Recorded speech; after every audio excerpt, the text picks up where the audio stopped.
On April 17, 1964, Ford pulled the cover off a white convertible at the New York World's Fair. By Monday morning, 4 million people had walked into a Ford dealership. By Friday, 22,000 had signed on the dotted line. Within 12 months, Ford had sold 418,812 Mustangs, the best first-year sales of any car in American history. But here is the part nobody talks about. That car almost did not exist. Ford's own people shut down the project, twice. The only reason the Mustang made it to a showroom floor is because one man spent 2 years pushing his own company into building it. 12 years before any of that happened, Lee Iacocca was a zone sales manager in Wilkes-Barre, Pennsylvania, selling Fords to small-town dealers and working his way up from the bottom. He was the son of Italian immigrants from Allentown. His father, Nicola, ran a hot dog stand, a car rental business, and a movie theater. He studied engineering at Lehigh, grabbed a master's from Princeton, and joined Ford in 1946 as a trainee. 9 months in, he asked to switch from engineering to sales. Ford started him over at the bottom. That turned out to be the smartest move he ever made. By 1956, Iacocca had dreamed up a payment deal called 56 for 56. Buy a new Ford for 20% down and $56 a month. Robert McNamara liked it so much he made it the national program. 4 years later, on November 10, 1960, Henry Ford II handed Iacocca the top job at the Ford division. He was 36 years old. The division made up roughly 80% of the company's total sales, and Iacocca could see a problem that nobody in Dearborn wanted to talk about. The first baby boomers were about to turn 16. Ford's own research showed the 18 to 34 age group would grow by more than 40% over the coming decade. Two-car families were on the rise. Average family income had climbed to $6,600. Young buyers with money in their pockets were walking into showrooms and finding nothing built for them. The Falcon was cheap and boring. The Thunderbird had swelled into a $4,400 luxury cruiser that had nothing to do with young buyers. The Corvette was a $5,000 toy for weekend racers.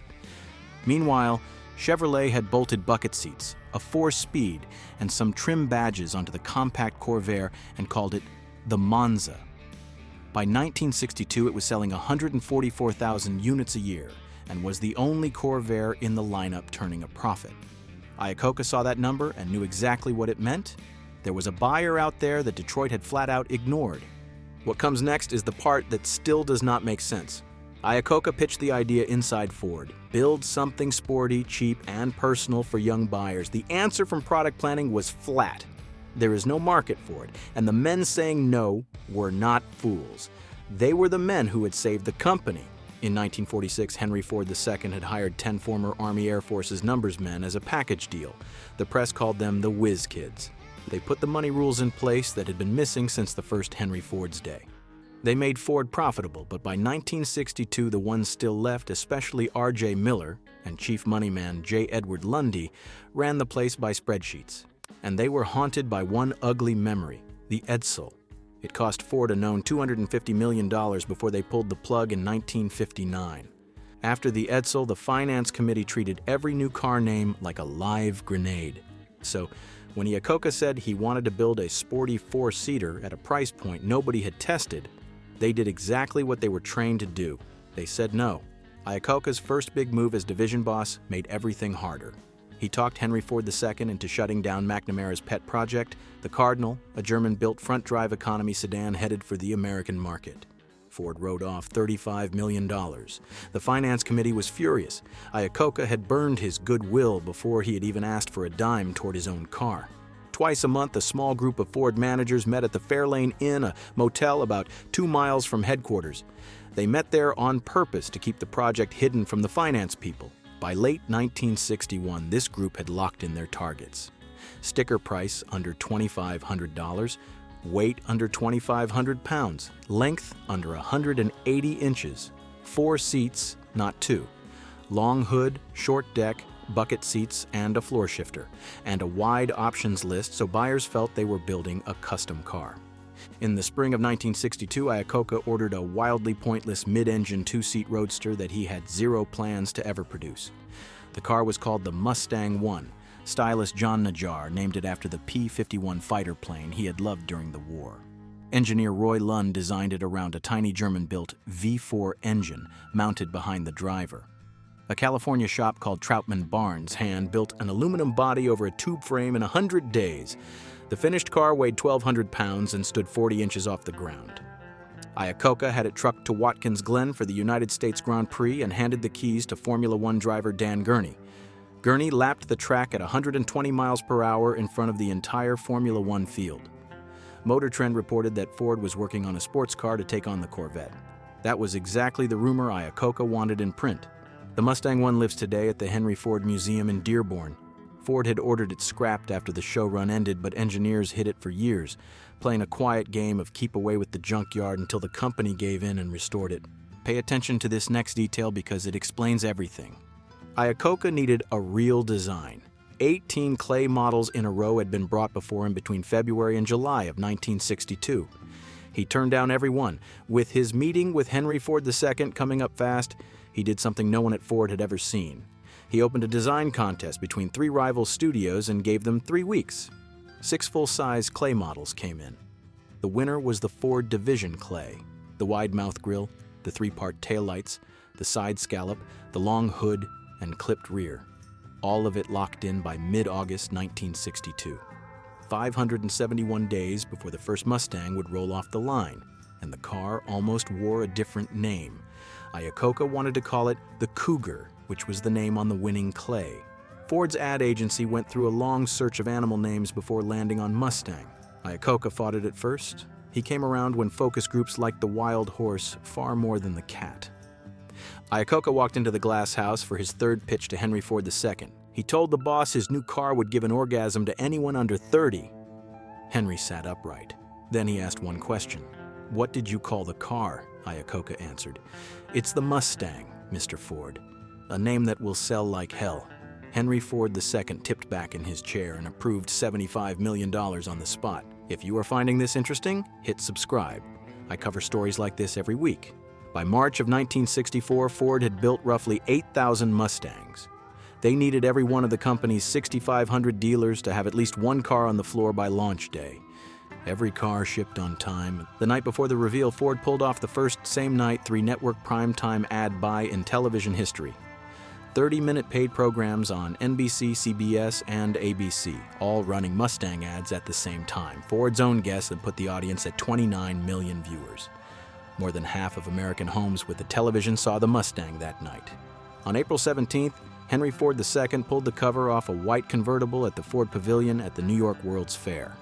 At the same fair, 12 pre-production Mustangs carried visitors through Disney's Magic Skyway ride. Mustang ads ran in 2,600 daily newspapers and 24 magazines reaching 68 million readers.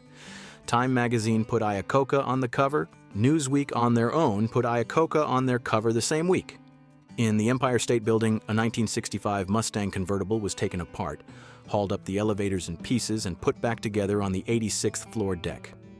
And then, the orders came in.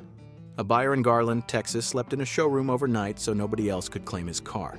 A dealer in Chicago locked the doors of the display Mustangs because crowds were climbing in and ripping the seats.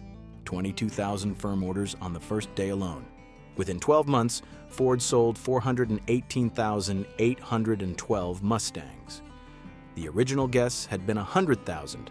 Iacocca had quietly bumped it to 200,000, then 400,000, and the real numbers still beat him. The 1,000,000th Mustang rolled off the line on March 2, 1966, less than 24 months after launch. Over 80% said the same thing when asked why they bought it, the way it looked. 7 months after launch, the Mustang showed up in the James Bond film Goldfinger, a white convertible chasing Sean Connery's Aston Martin through the Swiss Alps. It was the first American car to appear in a Bond film. Ford did not have to pay for the spot. The car had become its own ad. And here's a detail that says everything about how fast it all happened. One of those early cars, a Wimbledon white convertible with a 260 cubic inch V8, bearing serial number 1, was never meant to be sold. Ford shipped it to a dealer in St. John's, Newfoundland at the far end of the shipping route. On April 11th, a 33-year-old airline pilot named Captain Stanley Tucker walked in, saw the car, and talked the salesman into writing the deal against Ford's no pre-sale rules. Ford tried again and again to buy it back. Tucker refused every time. Finally, Ford offered a trade. "Give us serial number 1, and we will build you the 1 millionth Mustang loaded with every option on the sheet." Tucker drew a giant X across the option list and ordered everything. A Silver Frost convertible with Cruise-O-Matic, air conditioning, rally pack, an 8-track player, and even a dashboard-mounted television. The only box he left unchecked was the high-performance 289 because of the shorter warranty. Serial number 1 went home to Dearborn. It sits in the Henry Ford Museum today. The rivals had nothing. Plymouth's Barracuda had beaten the Mustang to market by 16 days. But it was just a fastback Valiant with a wraparound rear window. It sold 23,000 units against 126,000 Mustangs in the same stretch. Over at General Motors, Chevrolet panicked and went quiet. The Camaro would not show up until the fall of 1966 as a 1967 model. Pontiac's Firebird followed in February of '67. AMC's Javelin came later that year. Ford had the entire pony car market to itself for 2.5 model years. Ford's own book showed the Mustang earned roughly $1.1 billion in net profit across its first 2 years, on a $45 million build cost. Ford moved Iacocca up to vice president of the car and truck group in January 1965. 5 years later, he became president of Ford Motor Company, and on July 13, 1978, after 32 years and a $2 billion profit year, Henry Ford II fired him. The reason, in Henry's own words, was simple. Sometimes you just do not like somebody. Within months, Iacocca was running Chrysler. But that is a different story. The Mustang did not save Ford from going broke. The Whiz kids had already done that years before. What the Mustang did was something the spreadsheets could not measure. It turned Ford from the company your father drove into the company that knew what you wanted before you knew you wanted it. And it proved that sometimes the most dangerous person in a boardroom is not the one with the numbers. It is the one who knows what the numbers cannot see. If you enjoyed this one, subscribe and click on the recommended video that appears on screen. Otherwise, I will see you in the next one.